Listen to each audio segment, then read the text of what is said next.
Hi, everyone. Happy 2023. I am Heidi Ferguson, and next to me is Fereshta Ramsey, and this is Fierce Honest Hearts. So welcome back. And I hope that everyone had an okay end of year and getting off to a good start for this new year. And if you're not, that's okay. That's what we're going to talk about today. So we're going to start with a check-in. And my check-in is that I'm status quo right now. I'm okay, not great, I'm not terrible, I'm kind of in the middle and still holding a lot. And I feel like I'm balancing it more effectively, let me put it that way. And that feels really good. And that's going to fluctuate. It does fluctuate throughout the day, throughout my life, throughout everything. And that's where I am. And so there is something that I'm going to mention in a bit that I listened to. We Can Do Hard Things earlier today. And there was something that Glennon talked about. And I was like, oh my God, I'm feeling that in my bones. So I wanted to mention that, but I'll wait for you to check in if you want to share what you want, and we'll just kind of go from there. Thank you. Short and I hear some juicy content in your check-in. Yeah. And I so appreciate you naming that sometimes things are not one and done. Often they're not, right? That we're a process ourselves. So I appreciate that reminder because I can find myself wanting to complete things that just require ongoing maintenance, let's say. Where am I? Well, I think better than I was Monday. I can get really caught up in some of the New Year's stuff, the goals, resolutions, some bizarre part of me that's my conditioning thinks I need to finish everything all of a sudden just because the date's shifting.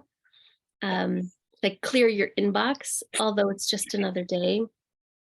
And I had to sit with this sense of anxiety and overwhelm that came up, and then being like, that's not you, that's your conditioning. Like really separating the two, which I think is important, that it's not who I am, it's just something I've maybe bought into a little bit. And then by Tuesday, I was like, oh, damn, I don't feel that anymore. So I get curious if like the collective was in that space too. And then we all let ourselves off the hook. And took ourselves away from the madness of all of a sudden thinking we're gonna nitro boost in the dead of winter. Because as I say that, it just sounds so counter instinctual. Right. Yeah. So that's my check-in. Thank you. Yeah. And we had a conversation about this a couple of days ago, and how, yes, the counterintuitive is a great word, and how here we are in the dead of winter. Literally, winter started, 10 days, 13 days ago, whatever it is. And we're supposed to boost ourselves into this new a new day, and have all these goals that we're going to accomplish. And you shared with me a statistic, and I don't remember the percentages, but the percentage of people that, I don't want to use the word fail, but they have these resolutions and they start off and they either they give up or they leave them or whatever. And there's a reason for that. Like there's a reason for that. And it's not because we're failures. It's not because we don't want to do it. It's just that I believe, and we talked about this, that maybe now's not the time to do it. Like maybe now's the time to kind of create the foundation, rest as we're creating the foundation, right? But like the rumbling is starting, like the rumbles start and thoughts start and the ideas start. Maybe this is the time of year to do that. And then in a couple weeks or a couple months, whenever we're feeling like we're ready to gear up and do it, that's when we start. But I wanna invite people to feel like there's not a need to do all of this all at once, like turn the page. Like you said, on Monday, you felt like there was this, desire to kind of start we just began winter. Yeah. So I want to, and I'm curious if anyone's watching who feels that way, who feels like, yeah, this doesn't feel like the right thing for me right now.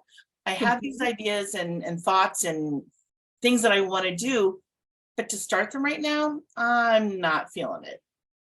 Yeah, and I want to hold for some people like New Year's resolutions and goals do work, and that's great. And like if it works for you, awesome.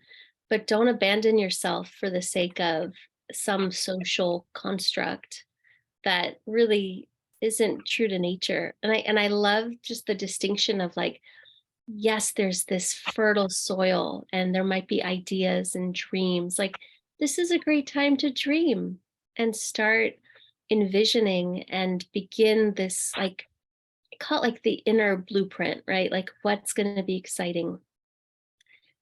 But to conflate the two, that like the dreaming and the executing have to happen right now.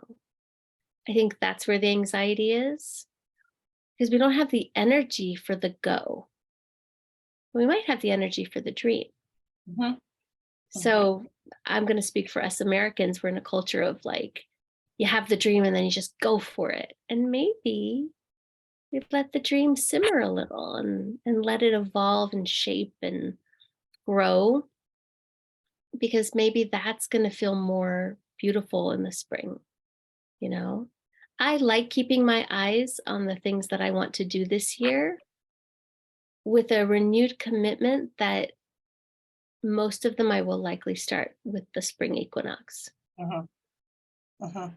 When it's inspiring, when things are budding, when the birds are back, just like all of it, All of that. you know? Yeah. There's no farmer out there trying to plant. I mean, I could be wrong because I don't know agriculture, but in general, we're not trying to shovel through frozen dirt. No. And So it's why are we told to do that now? right. Right. Yeah. And it's impossible to shovel through unless you have like a rotor tiller or whatever they're called, or, it's just, and so be realistic with yourselves. Be realistic about what you can accomplish. And I was on an intention, an intention hour on New Year's Day, and the person that was hosting it suggested that whatever goals we have for ourselves, whatever they might be, set our expectations really low. And that's not because we don't feel like we can do it, but let's be realistic about what we can do. Because what happens is when we set our expectations really high and we don't achieve them, I would say, I will speak for myself, I completely give up and I don't even want to look at that goal again. And so, but if this first step in the goal is a really small step and it's achievable, and I'm like, yeah, I can do that in a week or 2 weeks or whatever, and I achieve it, I'm going to feel more accomplished, and I'm going to feel like, okay, I'm ready for the second step. So, for those who start out the new year, let's just use the example of weight loss, because a lot of people are like, oh, I'm going to go to the gym, I'm going to start this diet or whatever, and you're in your head, your goal, or you write down your goal and you're like, all right, I'm going to lose 75 pounds. That's a lot of weight, which is awesome to have that goal. And what about in your first week, your plan is, okay, I'm going to write down the things that I know are good for me to change this style of my life, to change this habit, to change whatever it is that I need to change so that I can start this new way of living, this new lifestyle. And then, and if you can do that, like that's a goal in and of itself, just writing down and knowing what's reality for you.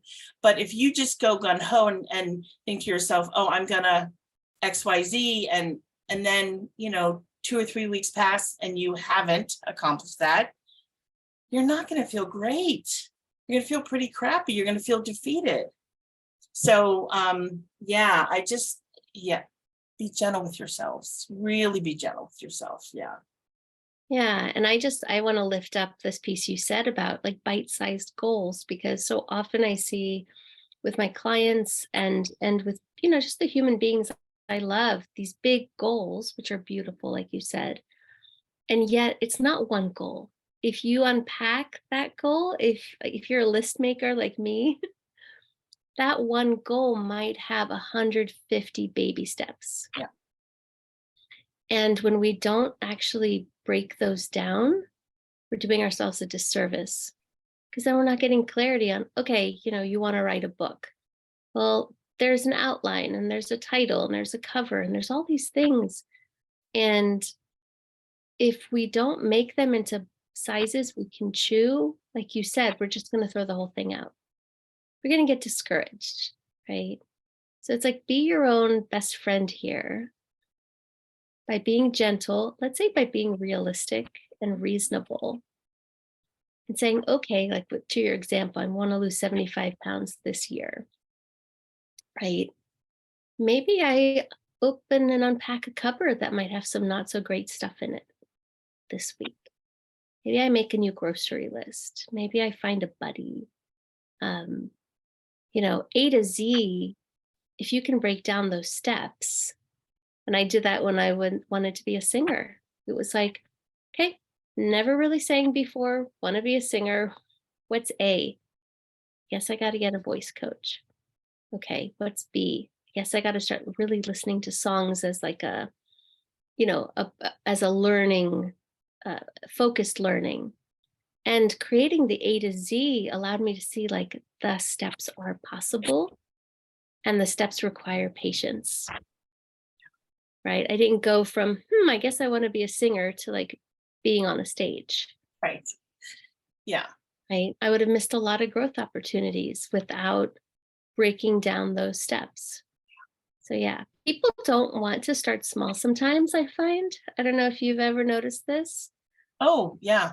But it's like, have the healthy humility to say, if I start small, I can build. Uh-huh. Yeah. And when we start small, we build our foundation. Yeah, that's what and when we have a foundation, we have something to really ground into and solidify ourselves into. And so in other words, like a platform. And like you said, from there you can build. But without that, it's all just kind of willy-nilly, kind of like we're, floundering in the air. And I don't want to be floundering. I really need my support system, whatever that is. Yeah. It's like getting so excited to build a house, you build it on sand instead of all the things that are supposed to happen. Right. Yeah. And perhaps maybe our culture is to blame a little for the overnight success, the quick fix, all that stuff. It's like, I haven't seen anything in my life that's been worth building that didn't take time and discipline. Yeah. I know most people don't want to hear that right now, but everything I've gotten good at and felt like I've gained some mastery in, none of that was without like devotion for years. So let's be real about where the building happens. Yeah. Sure. Yeah. So I want to piggyback back on that a little bit and share what I heard earlier today when I was listening to We Can Do Hard Things. So Glennon, as many of you know, she was told at a very young age she's bulimic. And in the last, I think 6 months or so, she has a new diagnosis because she's got a new team of doctors and whatnot. And her therapist told her that she is actually anorexic. So she's holding that, and she revealed that today on the podcast. And her doctors, she's allowing her doctors to listen to the recording to the podcast before she puts it out, in the event that it might be triggering to people and what they might want to look out for. And anyway, and so one of the things her doctor suggested that she do, if she's going to be sharing her journey with people, is instead of after getting to the end and she's doing well and better, to share the whole journey, because we don't just get sick one day and then we're well 3 months later. There's a lot that happens in that process. And so I'm going to, wow, I'm gonna make a commitment here. And that is that what I want to bring forth more so for the podcast here is more of that to you, to share my journey, to be more vulnerable and authentic. And I'm like, am I eating my words as I'm saying this? Because God, this feels really big and scary. But I also think it's really important. And I'm wondering if we as a podcast team can challenge each other in that way and share that, because there's so much that we share in our phone calls. And I'm like, and I feel like this is just a way to support our viewers and our community. And to also remind them that I'm never in this alone. You're never in this alone. We have each other. We have the support of each other and what that looks like and what that means. And yeah, and it's just, it's challenging. It's got its work. It's got there's a lot of trust. There's a lot of foundation. There's a huge platform that we have created and built together and separately and for ourselves. And I really want to bring that forth more in the coming year. Yeah. So I'm curious, I'm just gonna and let you, I'm curious how you feel about that, because I'm a little scared. Well, my work is all about helping people reveal their true selves and risk emotionally. So I gotta be in the trenches too, right? I gotta be in the foxhole with them if that's my walk, that's my talk, I should say. And it's interesting, when you brought up the bulimia and the anorexia, I got a little like, oh, that could be a trigger warning for our audience. Like, oof, shit, we didn't say this might be triggering. Sure. Because I know a lot of people struggle with that. And I noticed even in myself, because I didn't know when I was a teenager that I was anorexic. I was just being very cautious about my weight. So I'm like, oof, okay, when we bring up stuff like that, how do we handle that here? That's like, I'm sort of holding that little bit of nervous tension. And then, yeah, I'm here for it. I would love to bring it. I always hold sort of the confidence of other people's business, even if it's related to mine. Like that's my only caveat, is like, hey, this isn't my story to tell, but it's impacting me. So how do I tell it with some integrity? But yeah, I'm for it. I mean, I noticed it today. If I could share just like a struggle, it's a small one, but it's like really there, is I was noticing in my irritation that like I have a trigger around like manspreading, right? Okay. And I'm not even talking about just the guy in the subway who like spreads his legs and takes 2 seats, which does piss me off. Yeah. But like men taking up more space, right? Whether that's like in a conversation, a man taking up more space and not realizing it, or physically, right? Or like my sweet beloved, he's messier than me, let's say. Nothing wrong with it, just he's messier. And when he's sick, he's also messier. And so like where we share like, oh, that's my half of the table for putting things down, and that's his half, it becomes like I have a quarter. And then I start getting angry, but I'm realizing I'm not angry with him. It's this real trigger for me of the patriarchy, of men not checking themselves. It's like way bigger than the table, right? So it's not just a logistical thing in my kitchen that I'm struggling with. It's this, I don't know, decades of anger at the unconscious masculine. So when I say manspreading, it's all of that. Right. It's the mic grab when you're trying to share something. It's the standing too close to you at the stoplight. It's the cat calling. It's like my feminine rage is up. And I'm like, what do I do with this? Because the only outcome I can think of is more conscious men and then women who take up their space. So then I'm like, is this about me getting called to take up more space?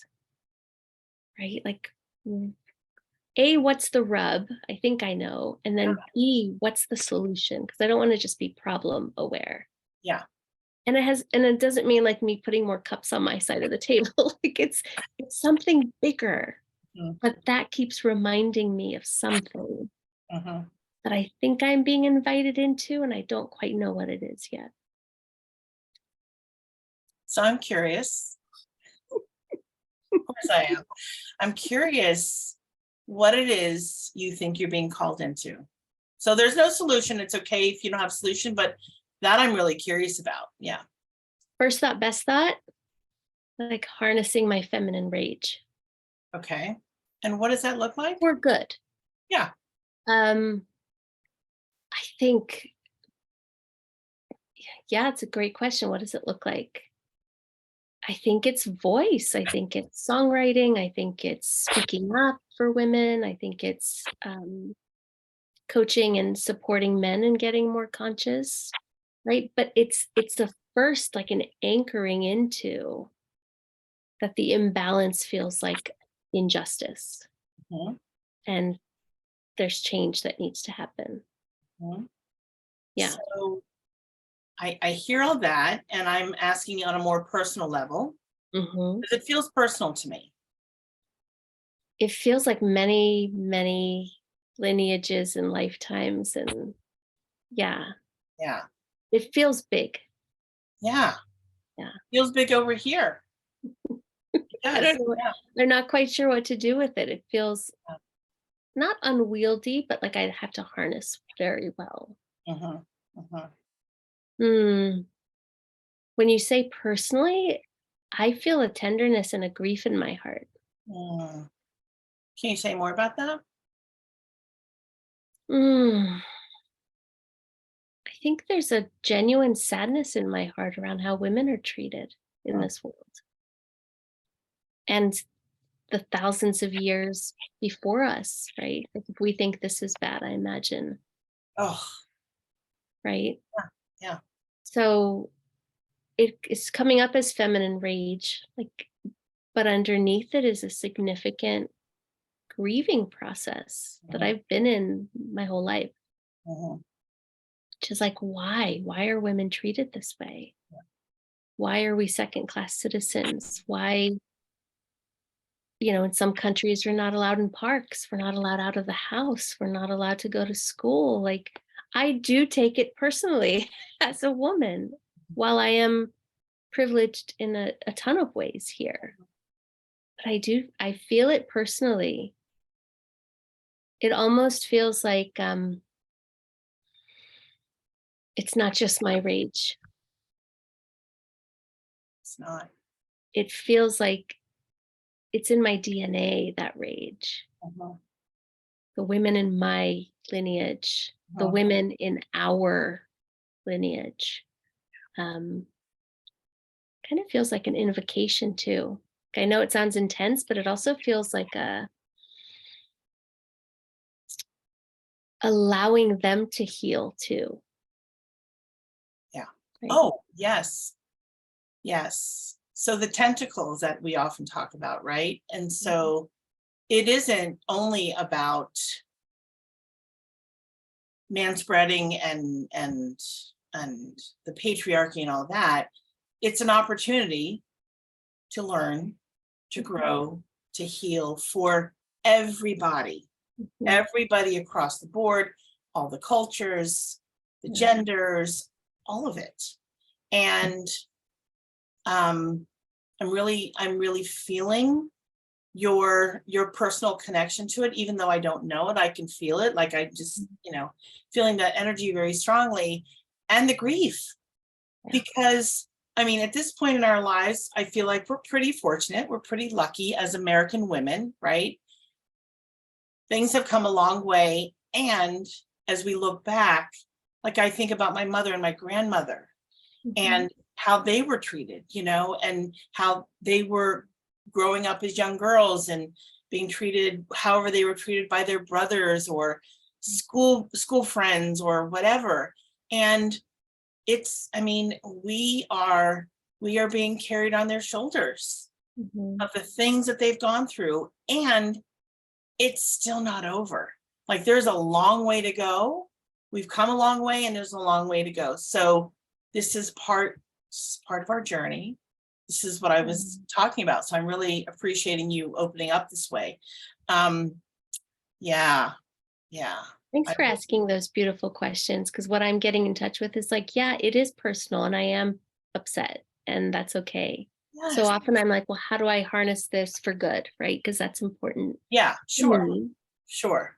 But the bottom line is it's heartbreaking at the same time to go, wait, why can't I walk out my door without getting harassed? That's not okay. No, and it's a great question. Yeah.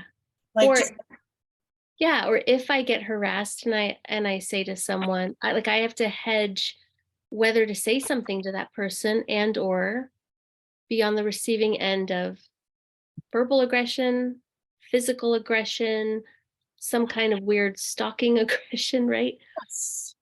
It's like, wait, why are we not safe? Right. Why? Like, that's personal to me. Yeah. So thank you. Because yeah, I can sense where my original answer was a degree separated from like the personal impact Sure. that I feel we're still in as women. We are. Yeah. And, before we get to a place where we want to educate or heal or do, we have to do that work ourselves, on ourselves. So identifying that, yeah, it's personal, and it's okay that it's personal. There's nothing wrong with that. And we have to work on that. Like, that's our personal work. And so in order for us to feel understood by ourselves, we have to do that work. And then in order to educate or move through or move forward and in our example, teach others. Yeah. We have to, really continue to check in and be like, okay, where am I on this page? Where am I? And with, like we were talking about with resolutions and whatnot, the baby steps that it takes, because this didn't happen overnight. No. It did not happen overnight, and it's not going to be a quick, resolution. It won't, but we can get there. And I want to also add that the journey of healing, the gifts that will come from that, the journey itself, just as we process through, I can't even imagine the ripple effect. It has an opportunity to be a really beautiful thing. Yeah. Yeah. Thank you. Yeah. I'm just really feeling the call to heal some of that, because I think the only reason the kitchen table's pissing me off is because I've accumulated, right? Maybe stuff I haven't fully processed. Yeah. Right. That's like, okay, now I've hit up to here, but that's weird because I didn't know I was up to there. Yeah. And maybe now's the time to look at some of that. Because I also, here's the thing I want to hold in relationship is the last thing I want to do is dump that on my male partner as though it's his responsibility, right? Because he's hurt and robbed as just as much by the patriarchy as a man as I am. And so there's a real cautiousness to going, whew, I'm struggling with this. And the last thing I want to do is make it about the kitchen table. Right. So I know better. Like, yes, that's triggering my triggers. But I really had to, this was 20 minutes before our call, be like, why is this becoming such a activation for me? And just almost looking through my entire lifetime, in like a blink of an eye, but being like, oof, okay. Yeah. And I just wonder for our audience, our female audience members, those who identify as female, like, do you have this? Because I feel an intensity when I share this with you. That's uncomfortable. It's really uncomfortable.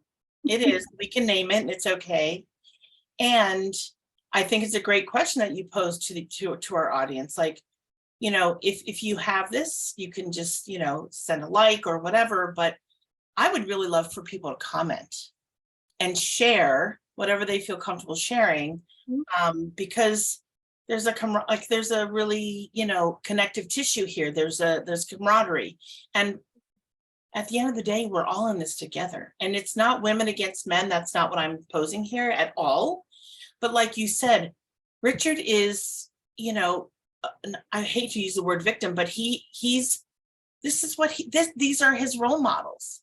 Right. Other men are men, the men in the world are role models for the rest of the men and for us. Like, this is what we see. This is what's modeled for us. So we can all do something.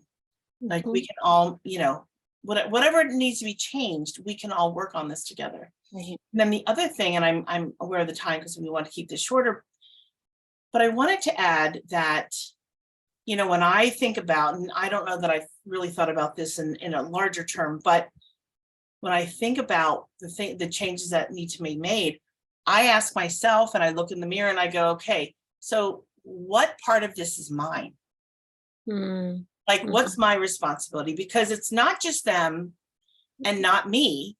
It's everybody collectively. We've all bought into this for some reason. We've all bought into this idea of patriarchy, in a sense. And now we're trying to, separate ourselves from it. But before we separate ourselves from it, I really feel like we need to ask ourselves, what is my part in this? How did I buy in? Like, because, that's important. Oh, can I ask that question to you? Just like, if you were to have to look at just your side of the street, because I want to do the same thing. Sure. How have you bought into or made this kind of culture, I'll call it? How have you acquiesced to it? Maybe. By allowing it. Mm. By allowing it and not speaking up for myself. And I will say that's been in the past, and I'm getting better. Like, I'm finding my voice and I'm feeling a lot more confident in my femininity and in my being a female and all of that. And it isn't, and let me also say that it's not just being about being a female. It's because I feel like there's a separation there. It's also about, as I have a conversation with whoever the male is, whoever, identifies as male and is having that energy, how I speak to that person, being relational as I can without being triggered, without having my numbers go really high, activated. I want to really be in my body and have the person across from me, whoever that is having this conversation, sense my energy and feel like, oh, she's an ally. Like, she really wants me to learn. I can learn from her, she can learn from me, and we can have a conversation. Like, we don't, just because we're not on the same side of the table does not mean that we need to be combative. We can actually come together, and we don't, even at the end of the conversation, we don't necessarily have to agree. We can still disagree, and we can still be cordial and kind to one another. Yeah, there's a lot to learn here in this, and I feel like we'll have more of a conversation about this. Yeah, and I appreciate you just naming, like, we don't have to add more versions of violence to the conversation. Like, we can, and I feel with you. I think I really bought into having less power, let's say in my 20s, 30s as a woman, and deferred to men. Me too. Thinking they knew what they were doing sometimes, frankly. Right. And deferring from a very timid stance. There's like a deferring I can do now that's like, I trust you to lead and I don't want to make these decisions. Right. That feels really empowering. But this was deferring out of like a less than and a timidity and even pedestaling. Oh, yeah. So yeah, it's kind of cool, instead of being pissed at men, to just see where I've allowed it, because that's what I can change, right? Yeah.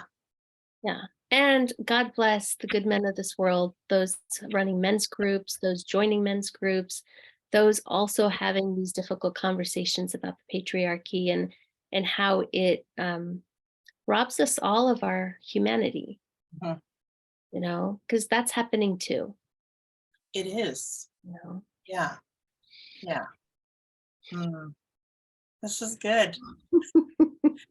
I didn't see the table turning this way at all. I really didn't, but I'm so glad it did. And yeah, I'm looking forward to having more of these conversations. Well, Yeah. thanks for the invitation to just throw it on the table because I was like, okay, let's try. Yeah. Just so you guys know, we didn't talk about that ahead of time. So it's We, just we certainly did not. It was not in the notes at all. Yeah. thank you. I feel really blessed that I can bring something like that and that we can lovingly unpack it together. That means a lot to me in our friendship. You're welcome. Yeah. Mhm. So we'll pivot to a quick chat pack question. This is a Sure. fun one. Okay. What was your favorite game to play as a child?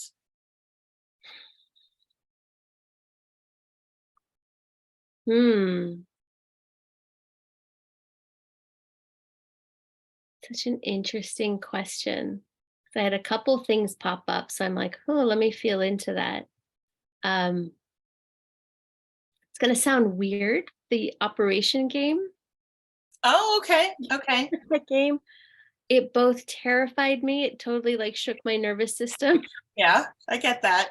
and it was very exhilarating to play into. If I was thinking of like fun games to play with cousins and stuff like that, it's a little bit more climbing trees and Uh-huh. like just kind of picking apples out of trees and being more outdoorsy. But when I think of like what was the game that I was like lit up to try and also really like intimidated at the same time, it had that energy. Yeah. How about you? What was your favorite game as a Oh my child? God. My favorite, like all-time favorite game was an outdoor game and it's called Kick the Can. Hmm. Have you not heard of? Okay, so it's kind of like a hide and go seek. So Uh-huh. whoever's it is standing at home base, which is literally a can, and we hide, and then the goal is to get to the can, to tag can, and then you're safe, right? Like that space to not only get there and then to kind of erupt things again. Whoever wants to kick the can kick the can, and then the person, and then whoever's it has to go chase the can, put it back in. I mean, it's kind of like this ongoing game. It was so much fun. I I love used to just that. get so excited to play it. Yeah, it was a lot of fun because it was kind of like it was a mixture of being a little scared because you're hiding and then they're gonna find me and then I've got to get to it was just a lot involved there. Great I love childhood. Yeah, this. It yeah, sounds really lively. yeah. It was a lot of fun. I Yeah. want to play that in real life with our friends one day. Oh, I love that. Yeah. Well, thank you, friend. Thank you Oh, for this meaningful conversation. And to our audience, listen, if anything in here resonated with you, if you want to throw your voice into the mix, we welcome it. If you were activated by something, all of it's welcome. Please share with us. Be seen. I think it's important these days that we get to feel seen and accepted in however we are feeling. So yeah. please Click. drop us a line. We'd love to hear from you. We would love to hear from you. And if you are feeling led to do so, please hit subscribe, give us a like. It allows for others to find us. Have a great rest of your day, everyone, and we will see you next time. Bye. Bye.